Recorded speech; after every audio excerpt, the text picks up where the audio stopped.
Jesus, all for Jesus.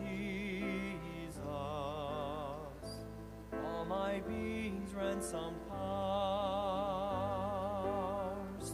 all my thoughts and words and doings, all my days and all my hours. Let my hands perform his bidding, let my feet run in his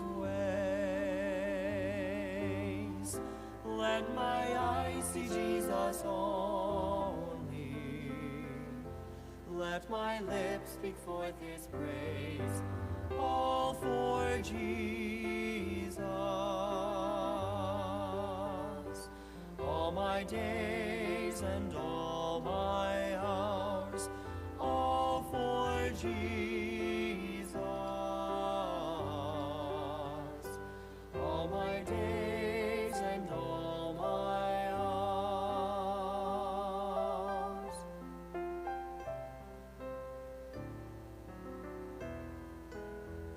Since my eyes were fixed on Jesus, I've lost sight of all beside. So enchained my spirit's vision, looking at the crucified, all for Jesus. All my days and all my hours, all for Jesus. All my days and all my hours. Oh, what wonder, how amazing, Jesus glorious, King of kings. He has called me his beloved, lets me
toil with zeal untied.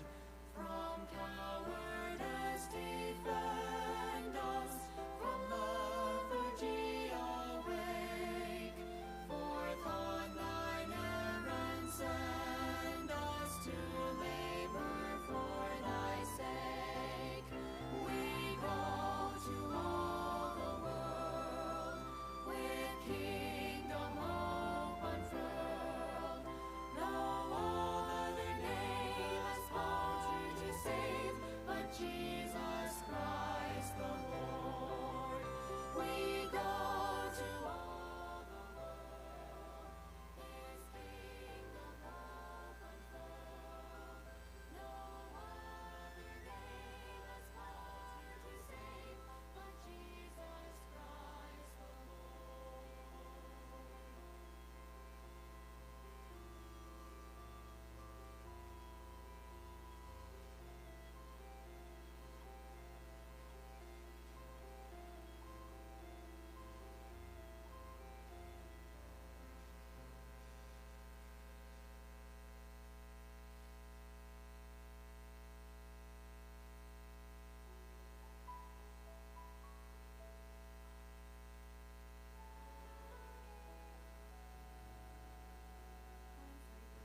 Does anybody have any prayer requests?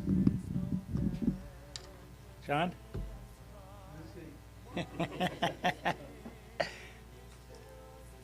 Want to give everybody a little update?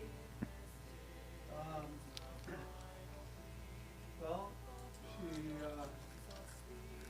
came out of surgery very well. They had to take a little bit more than what they wanted to, but some of the bone had been deteriorated. But there's still quite a bit left to have that will accommodate a prosthesis.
Open your Bibles with me to the book of 1 Kings.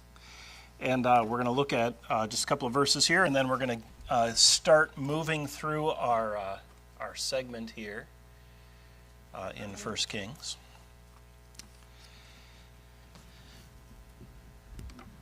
There's my clicker.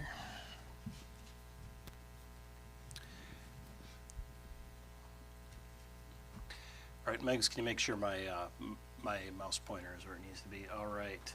This is last week's, so download the new one and then open it up if you could, please.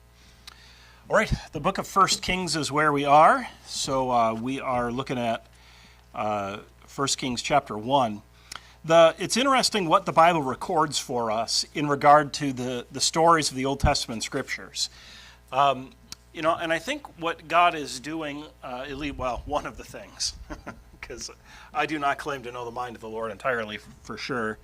And even when I do think I know, I will acknowledge I probably don't know what I think I know. I think part of what God is doing is showing us that the way He fulfills His promises is not always the way we think it should happen. So when you read the story here tonight, this is the story of David's monarchy and how David begins, or how the kingship transfers from David to Solomon.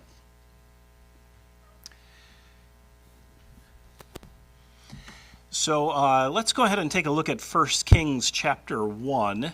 And it starts with this verse. It says, "Now King David was old and advanced in years, and they put covers on him, but he could not get warm."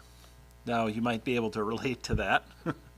When I was there with Lizzie, she was getting ready for her surgery. They had a nice warm blanket on her.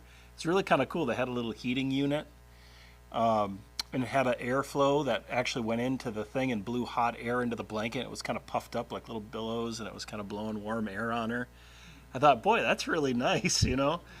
I told John we got to figure out how to hook one of those up at home. Maybe we could hook up to the heating duct and blow through to the. I know you're all getting thoughts. Well, David, as he's getting older in years, he could not get warm. So of course they didn't have air blow heating units. It says, "Therefore his servant said to him, Let a young woman, a virgin, be sought for our lord the king, and let her stand before the king, and let her care for him, and let her lie in your bosom, that the Lord, the king, may be warm." So they sought for a lovely young woman throughout all the territory of Israel, and found Abishag the Shunammite, and brought her to the king. And the young woman was very lovely, and she cared for the king and served him, but the king did not know her.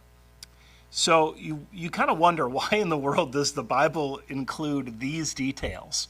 So it's part of the story, and it's going to come up a little bit later on in chapter 2, why the story of Abishag the Shunammite is included. But you can see that what's happening now is David is getting old, and he's getting very weak. So this is probably anywhere from 5 to 10 years after Absalom's rebellion. The kingdom has been restored to David, and now he is finishing his years of reign. So, but as we get started, I want to go back, and I want you to turn with me, if you would, to 2 Samuel chapter 7. And I want to look at a few verses with you, 2 Samuel chapter 7. And I want to go back and make sure we look at the promise that God made to David before this, because this is really the promise that is kind of the overarching promise over all these things. So how are we doing there, Megs?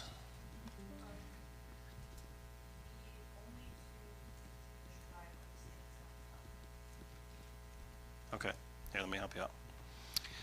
All right, 2 Samuel. That's not for Kings of Kingdoms 2, Kings of Kingdoms 1, is the same thing. Okay, why are you...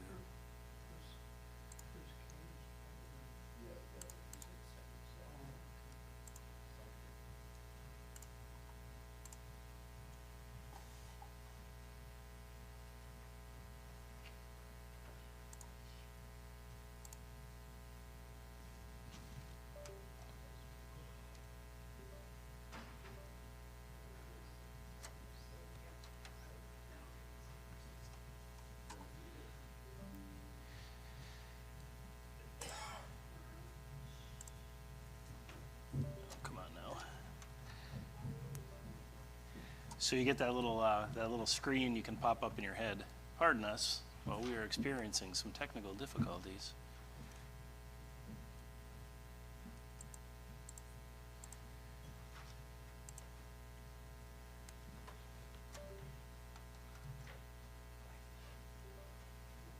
There it is.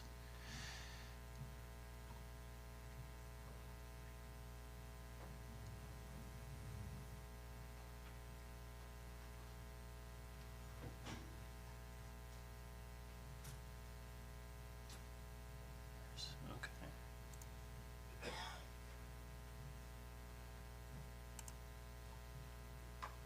Should be this one, right?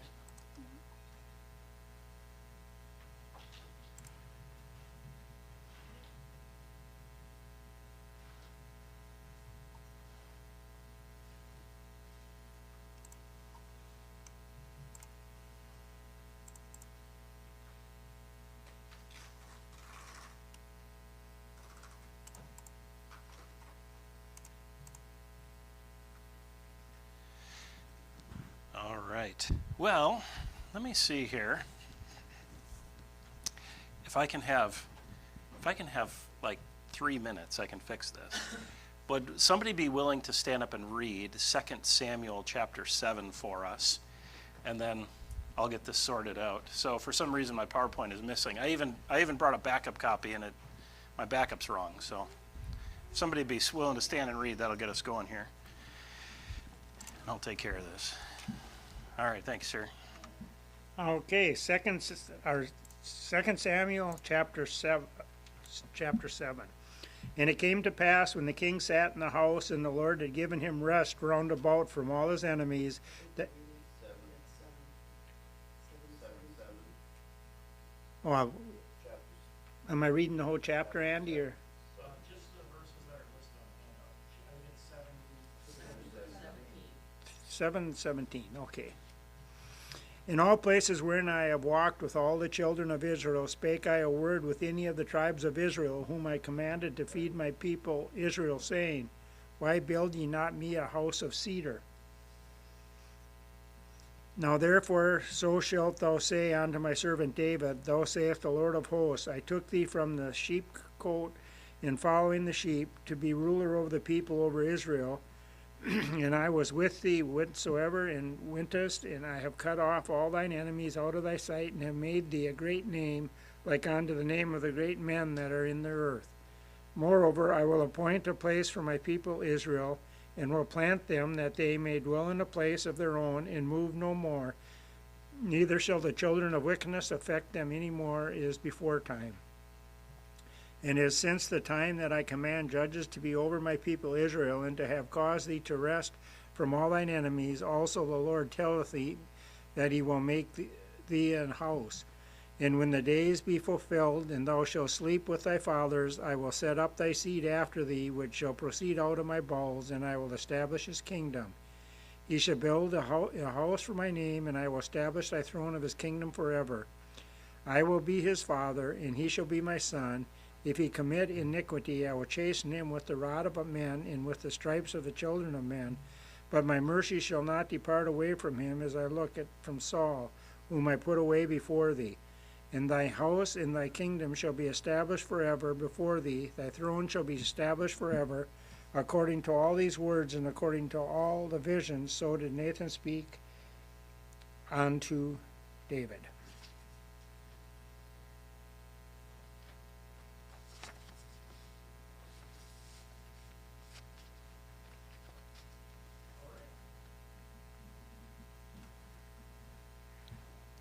Getting there. It's coming.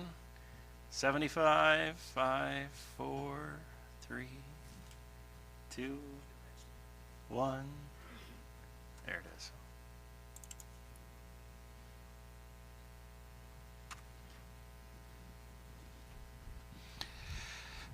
There we go. Now we're finally there. All right, so what my dad just read there for us is, of course, what we call the Davidic covenant. And it's God's promises to David. It comes at a real interesting point in his monarchy where David wants to build a house for the Lord. And as David wants to build the temple for the Lord, God says no. But he loves the heart of David behind all of this. And it is really the backdrop for everything that we're going to look at. And if you remember this from last week, this was our summary, kind of our big comic picture from the Bible Project. And it starts here in the upper left-hand corner, reminding us that God is going to establish through David ultimately an eternal kingdom. And as you look at the covenant, you remember that there are some of these promises that are being made to David. Number one, God promised David that he would establish a monarchy from David's family. So God has made promises to David, and that's really the important backdrop here, is that God has made promises to David. And those promises are short-term and long-term promises. First, that he would establish this monarchy from David's family. It's interesting as you look through the history of the kings as we're going to do this.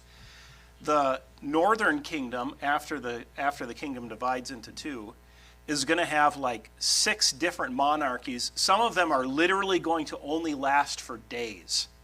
That short. But the southern kingdom is going to have one single monarchy, one family line, and that is David's family. So God has promised that he would establish a monarchy from David's family, and that he promised that he would continue his promises ultimately through David's son. You saw those things there in verse 12. So as you keep looking at this promise continues because it's bigger than even just that. God promised that David's son would be allowed to build that temple. We saw that in verse 13. And God promised to establish through David, now notice this, an eternal kingdom. The words that are used there in 2 Samuel chapter 7, in particular toward the end there, I think it's verse 16, are some very specific words, right? We see words like forever and eternal. And those are important words. And we, of course, with the hindsight of history, look back and go, well, certainly David's family is not sitting on the throne of Israel now, and for thousands of years Israel wasn't even established as a nation or a people. So what is this talking about? Well, the promise, of course, promises that singular monarchy from Jerusalem that we talked about, but this promise of an eternal kingdom is ultimately through Jesus. And the final fulfillment of this promise that God made to David is more than just about who reigns the nation of Israel, but ultimately who reigns over the entire earth in an everlasting kingdom. And we talked about this when we looked at our belief in eschatology and what we think is coming, that Jesus is ultimately going to begin to reign when he comes down to this earth at the beginning of the millennial kingdom, and is going to reign for that 1,000 years on the earth, but is going to continue to reign in the new heavens and the new earth. So this promise that is made to David is a big promise. And it's a big promise that has its ultimate fulfillment in Jesus and in the future and in eternity. But it also has some short-term implications for David and his family. So what we're going to get to see in the book of 1 Kings is very simply this: that when God makes promises, he keeps his promises. And sometimes it happens in weird ways, right? Sometimes it happens in ways you wouldn't expect. And there's all kinds of these details that all flow in and out and that all get woven together. And in all of these details, there's going to come from all of this a beautiful picture and a beautiful understanding of who God is and how he interacts with his people. Because God is going to be faithful, but he's also going to be very gracious. He's going to be very merciful with his people. He is also going to use his rod, as it talks about in the Davidic covenant, to chastise his people. And there's going to be this beautiful picture that's going to flow all the way through this, through this book. Now, before we get into the actual story tonight, there's one more thing you need to know. And here it is. We need to talk about the children of David. So, as I started reading this, I thought, okay, I need a little bit of background here. How many sons does David have? How many wives did he have? I'm just trying to get my head around the big picture of the story. because this is real history happening here, right? So if you want the listing, we're not going to read these verses together because this is a listing of names and stuff that I can just summarize for you. But if you want the details, you can find them here in 1 Chronicles chapter 3, verses 1 through 9. But here you go. How many people were in David's family?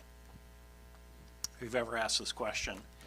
David had at least 8 named wives in addition to an unknown number of concubines. So you ask yourself the question, how many wives did David have? The answer is at least 8. Yes. In fact, we're going to get into that. So Bathsheba was one of his wives. So I listed the names of those wives for you here. The first was Michal. Now you remember Michal was actually given to David by Saul. It was actually taken away from David and given to another man. So he had no children by Michal. But Ahinoam, you probably don't know much about her. She was David's second wife. Abigail, we know the story of Abigail. You remember Abigail and Nabal? Remember Nabal? He was a knucklehead. Guys, don't be like Nabal, right? Okay. Then now we have Maacah, Haggith, Etal, Eglah, and Abishag was his final wife. Now, David has children from all but the first and the last. So of his 6 wives, he has children, or of his 8 wives, rather, he has children by 6 of them. Because we know Michal was taken away from him, and Abishag, as we've read in the story, was technically David's wife, but he was too old and too frail to consummate his marriage with her. So 6 wives he has children with. So you're thinking through that and you're going, wow, that household had to be something, right? So I know I often make the comment, I have a hard enough time with taking care of my one wife. So I know it's a different time. I'm always careful with this, and I'll make this comment. I don't necessarily need to spend a lot of time on this today. When it comes to the Old Testament, God allowed men in the Old Testament to marry multiple wives. And this statement is kind of a tough statement for us to swallow in modern times, because we live in an age of feminism, which would particularly see this as extremely insulting.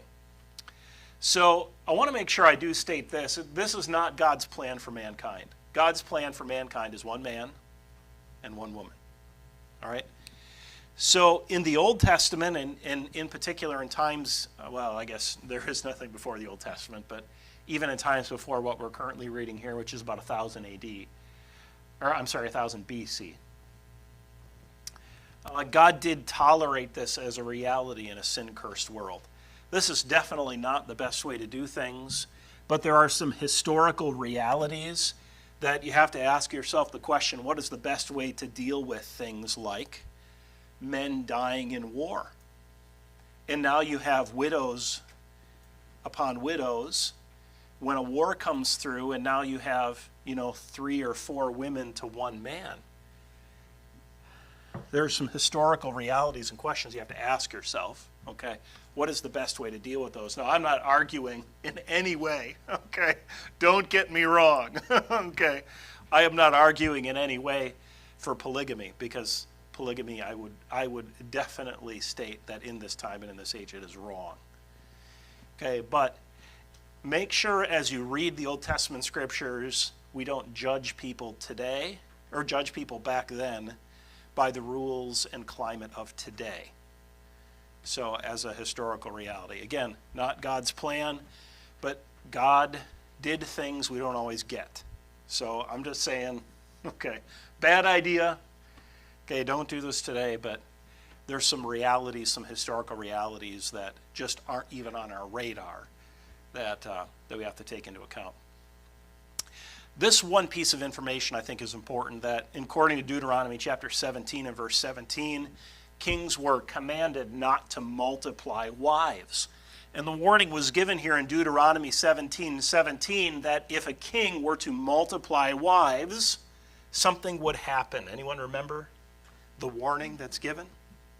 Lead them astray. Right. Their hearts would be led astray from the Lord.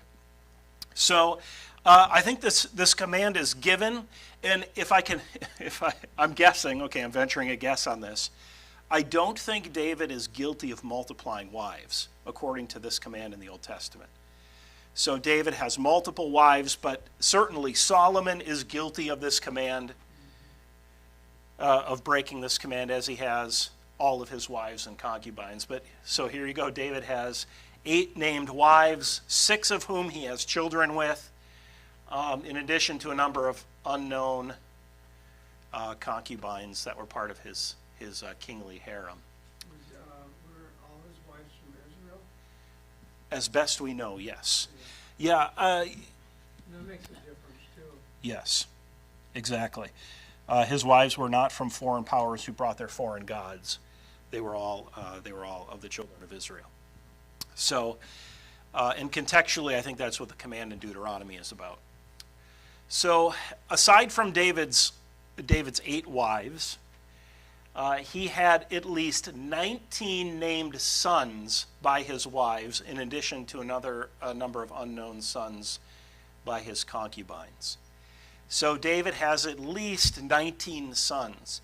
Now, we don't know, it could be 20, because we don't know if counted in this number is the son that was born to David and Bathsheba that died as an infant. That son may or may not be named. The only reason we know he has 19 is because when you look at 1 Chronicles chapter 3, it names them all. But many of these sons, we only know them because they are listed in this passage. So there are a few of them that are pertinent to the story, and those that are pertinent to the story, we are going to actually talk about. So David has a number of daughters. We assume if he has, 19 sons, he probably has as many daughters or more. But the Bible only names one of them, and that is the daughter Tamar. And many of you remember the story of Tamar. It is one of those stories in the Old Testament that are hard to read, right? But it's included because it's pertinent to the story of David. So we know her name. So we've got 8 wives. We've got 19 sons. So as far as the promise of God is concerned, that David would have a monarchy that would follow him, and that they would ultimately be sons from his own body that would continue on, that would ultimately come into an eternal kingdom, you begin to ask the question, if you're living in David's time, okay, which one of these 19 guys is the guy, right? Which one of these 19 guys is the guy? Yes, ma'am, do you have a question?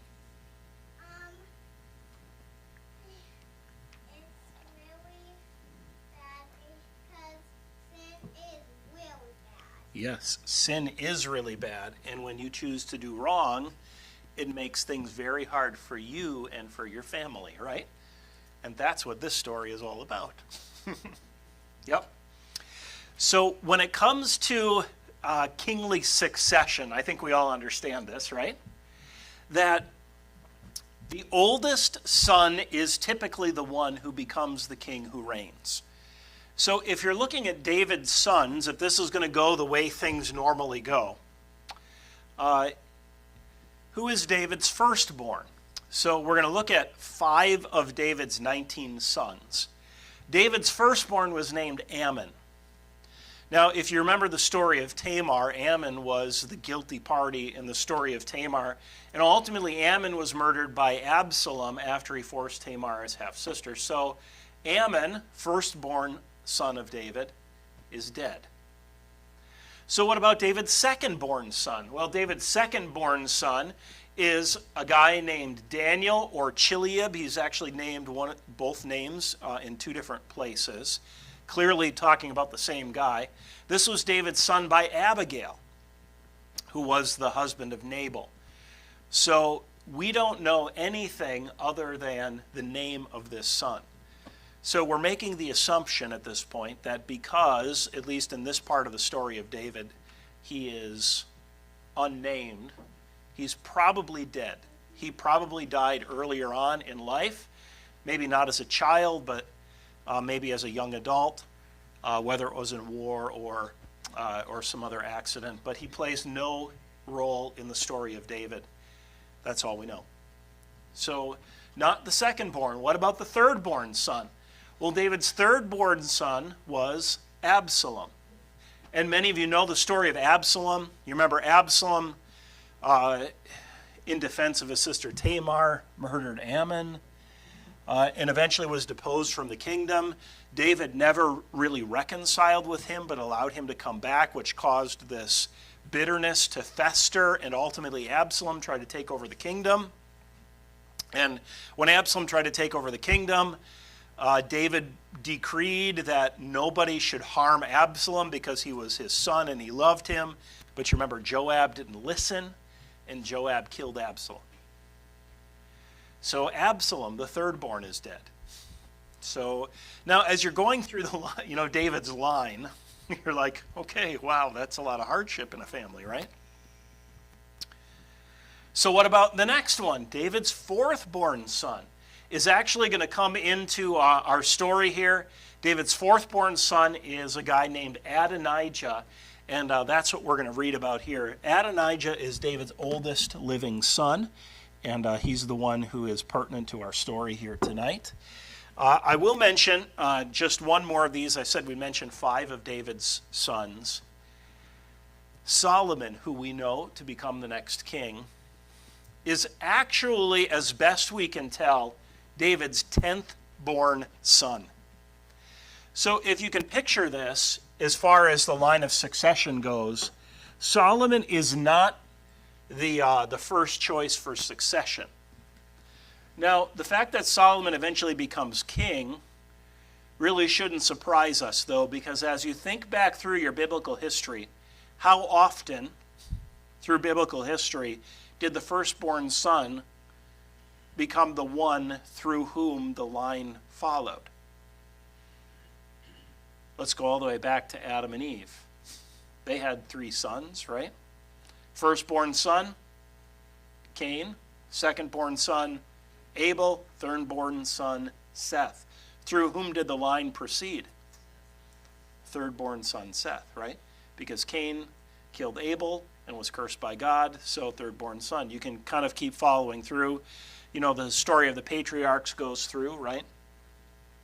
And you can follow through. Abraham, of course, had one son, Isaac. That's a pretty basic call, right? Okay. But Isaac has 2 sons, Jacob and Esau. Firstborn son, Esau. Secondborn son, Jacob. Through whom did the line proceed? Okay, secondborn son, Jacob. Jacob had 12 sons. His firstborn son was named Reuben, was his son by Rachel. But through whom did the line proceed? And we don't need to go through all their names. Through whom did the line proceed? Actually, Judah is the one through whom the line proceeds, not his firstborn son. Reuben was cursed because Reuben eventually laid with one of his father's, I forget if it was wives or concubines, okay? But, so this is really no surprise, and as much as we say it's typical, it is definitely not atypical in this line that God would choose someone other than who the world would naturally choose. So Solomon is David's 10th born son. So let's go ahead and look at 1 Kings chapter 1. We already read the first 4 verses together, how David is old. In fact, he's so old now that he is not able to stay warm anymore. And they've asked, they've now gotten him another wife, Abishag, the Shunammite, who is kind of taking care of him and keeping him warm. So 5 is where we pick up the story. Then Adonijah, the son of Haggith, exalted himself, saying, I will be king. And he prepared himself chariots and horsemen and 50 men to run before him. And his father had not rebuked him at any time, saying, Why have you done so? He was also very good looking. His mother had borne him after Absalom. Now, don't be confused by that statement. He doesn't have the same mother as Absalom, but he is born after Absalom. So don't be confused by that statement. Verse 7, he says, Then he conferred with Joab, the son of Zeruiah, and with Abiathar the priest, and they followed and helped Adonijah. But Zadok the priest, Benaiah the son of Jehoiada, Nathan the prophet, Shimei, Ray, and the mighty men who belonged to David were not with Adonijah. And Adonijah sacrificed sheep and oxen and fatted cattle. by the stone of Zoheleth, which is by Enrogel, and he also invited all of his brothers, the king's sons, and all the men of Judah, the king's servants. But he did not invite Nathan the prophet, Benaiah, the mighty men, or Solomon, his brother. So as we begin the story, we begin to understand that Adonijah, who is David's oldest living son, as best we can tell, he decides that he is going to declare himself as king now that David has become weak with age. So the question is looming on everybody's mind. When the king dies, who is going to follow him? And this isn't completely detached from our current circumstances, right? I mean, we have just had stories in the news all about the passing of a monarch and who is to follow her. So, of course, in the case of the English monarchy, that is all detailed out, right? Who's first, who's second, who's third. They have, they're given titles of succession about their, I forget who it is, there's dukes of this and that, and I'm sure some of you ladies know all about this and could name this all out in detail. Most of us guys probably don't, although we might. But we know about that. Now, in David's time, this hasn't been determined ahead of time like it was in our recent history here. So Adonijah, as the oldest living son, is going to declare himself to become king now that David is weak in age. So you can see he prepares a number of things to kind of take over. I would call this a coup attempt, a coup d'etat. I think I said that kind of close to right anyway.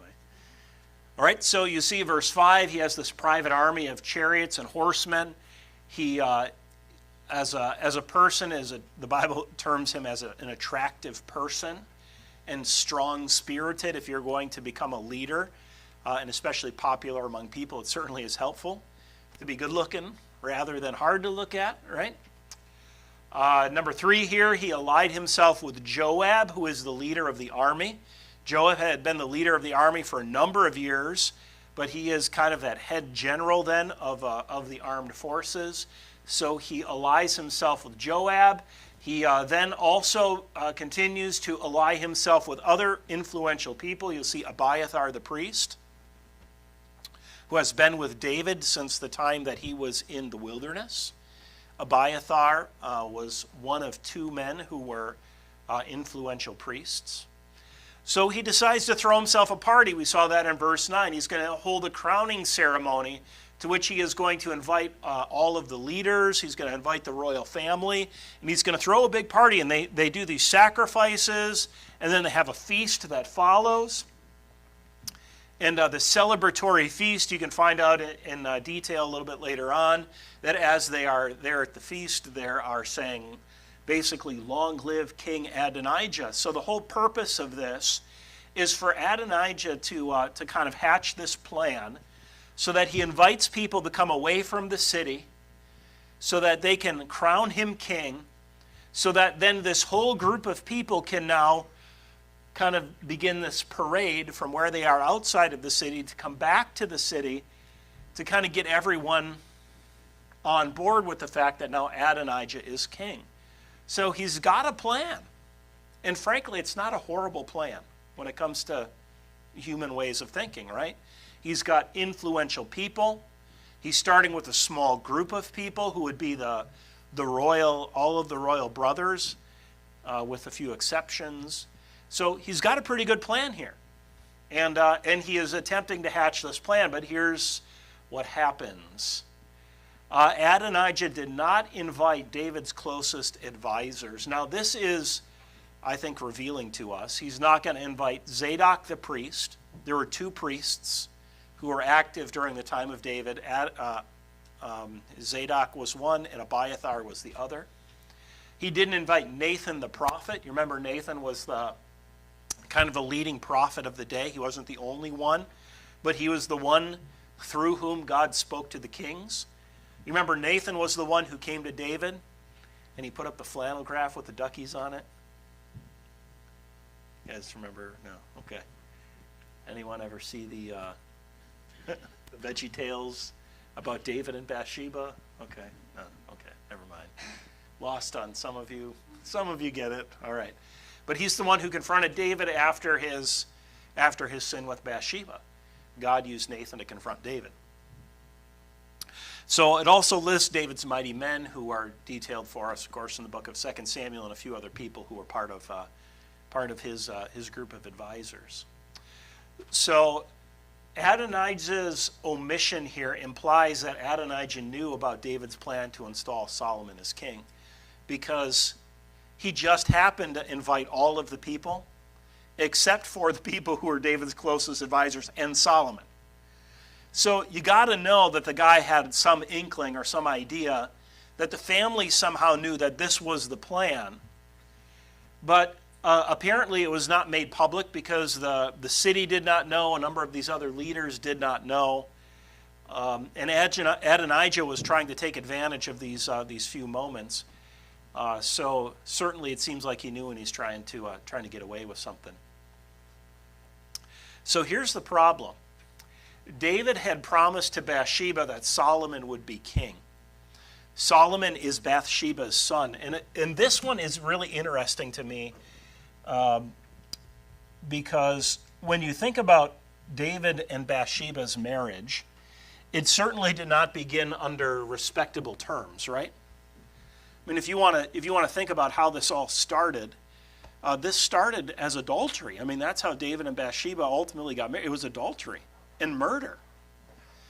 So, as you read through the story of David's infidelity and all of the details that went along with that, you say, well, how in the world did this happen? And you begin to ask some questions, right? Like, did not David murder Bathsheba's husband, right? Now, not necessarily by his own hand, but he definitely orchestrated his death. Well, what happens when you murder somebody? There's a very specific directive in the Old Testament, right? If a man sheds blood, his blood should also be shed. There's a death penalty in the Old Testament. So have you ever asked yourself the question, why in the world was David not put to death for orchestrating the death of Bathsheba's husband? He should have been, right? According to the Old Testament law, he should have been. Well, this is supposition to some extent. But what we do know is that David promised to Bathsheba that Solomon would be king. So we're making this assumption, okay? We see this point and we see this point, and we're drawing a line between the two. Okay, so the Bible doesn't say this, but we're guessing. So I think I've been clear enough about that, right? Okay. We assume that this is David's restitution to Bathsheba for killing her husband. That what David is doing here is saying, all right, Bathsheba, I took you from your husband. And in order to make this right to you, he has to make restitution to her in some way. He promises to her that her son Solomon would become king. And this is his way of making right what he did wrong to Bathsheba. So, by this, we're going to say David satisfied vengeance for murder, Numbers 35. This is the passage in the Old Testament law that describes how vengeance was to be gotten for murder. And if you go back to this passage, in fact, let's go ahead and turn back there. I think it wouldn't be harmful for us to look at this.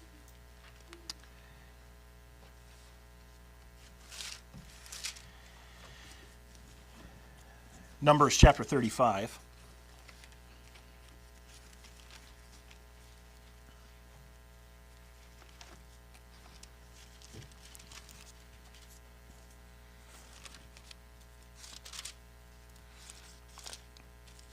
You can see there in verse 6.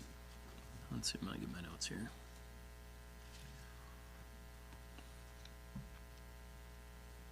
Verse 16. It says this, and this is talking about in the context of the cities of refuge. You remember the Old Testament drew a distinction between murder and what we would call today manslaughter, accidental murder. If there was an accident that happened and somebody died, if it wasn't intentional murder, there was a differentiation. And when somebody murdered somebody, the penalty was death. But when manslaughter happened, they were allowed to flee to these cities of refuge. and there were 6 of them throughout the kingdom of Israel. And basically the people were confined to the limits of that city as their punishment for committing accidental murder. But as you read this, I want you to catch this detail. It says, "But if he strikes him with an iron implement so that he dies, he is a murderer. The murderer shall surely be put to death." And it continues, "If he strikes him with a stone, he is a murderer, he shall be put to death. If he strikes him with a wooden hand weapon, he shall be put to death." Verse 19, I want you to notice as it says, "The avenger of blood himself shall put the murderer to death. When he meets him, he shall put him to death." Now, in our current culture, when somebody commits a murder, we have a justice system. Those people are brought before that justice system, and there's a case, and that case is the people versus the murderer, right? I think we're familiar with our current legal system. Now, the government then is the one who institutes this punishment, sometimes even against the wishes of a family of a person who has been murdered. The family of a murdered person does not need to press charges. In some cases, when it comes to murder in particular, the government will press charges in the place of the family, whether they want to or not. So that's the way things work today. Back then, in order for a person to be put to death, there had to be somebody who was willing to, we would say in our terms, press those charges, and it was the person who's referenced here in verse 19, the avenger of blood. So this avenger of blood was the person who would go and who would find this person and make sure that this person then was put to death, this avenger of blood. So basic understanding, as best of an understanding as we have of the Old Testament, what's happened here with David and his reconciliation with Bathsheba is that he has made things right by promising the throne to Bathsheba's son. And by that, he satisfies the vengeance for murder, according to this concept of the avenger of blood in the Old Testament. So we know for sure that the promise was made. Okay, so this is our best guess from our understanding of the Old Testament, but it makes sense. And it's a reminder to us of how deep God's mercy and God's grace really goes. In the line of Jesus, I've actually done this before, where I've preached a message from Matthew chapter 1, the genealogy of Jesus. And I always love doing it. I always smile when I do it because I'll read the genealogy. And people, you see the look on people's faces. What in the world are you doing? Okay. But there's 4 women who are listed in the genealogy of Jesus, women who Jesus claims to be his own. And I know many of you have heard this before, right? Who are they? Okay. Tamar, who got pregnant by her father Judah. Okay. Rahab the harlot, she was a prostitute. Bathsheba. Anyone know the 4th one? Ruth, Moabitess. None of those 4 women had stellar moral character. None of them. In fact, they all were pictures of great failure. But then they were also all people who repented and came to the Lord, we would say today by faith, and received God's grace and mercy. So not only in this is God working out this plan, okay, but God is using this as a great picture of how deep his grace and mercy goes. When God says you have been forgiven, your sins have been washed white as snow. How white as snow is white as snow? The answer is white as snow. Because this is the relationship through which God chose to bring his family. And it's astounding, isn't it? It's astounding that God would choose to do that.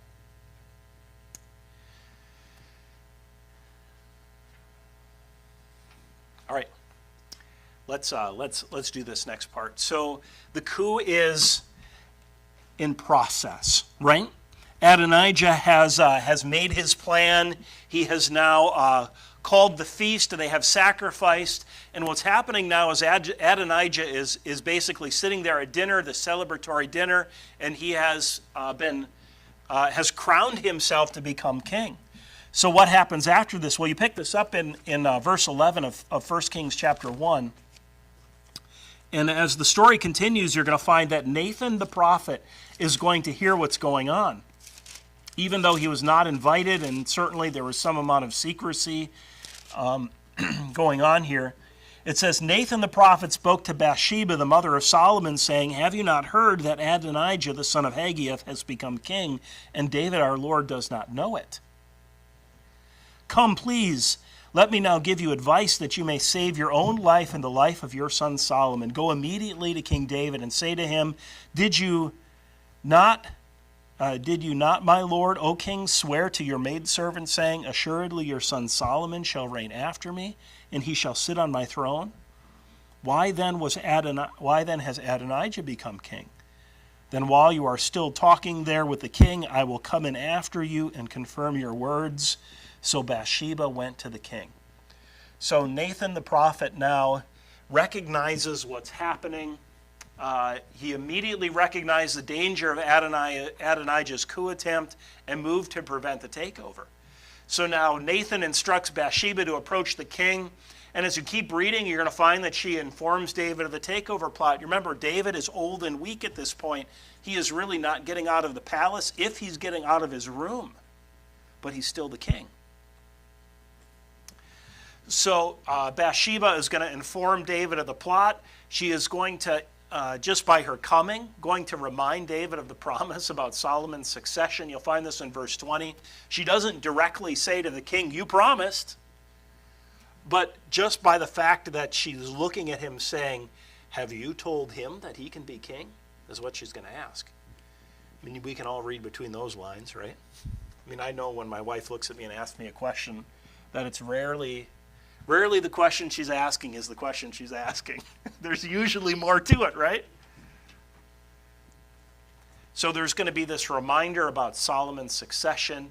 And in verse 21, she's going to impress the immediacy of the danger here, because if Adonijah is willing to overthrow and to throw this coup, certainly when it happens, when my lord the king rests with his fathers, I and my son Solomon will be counted as offenders. So now we have this problem, right? Because this is exactly what's going to happen. There's this danger. So what's going to happen?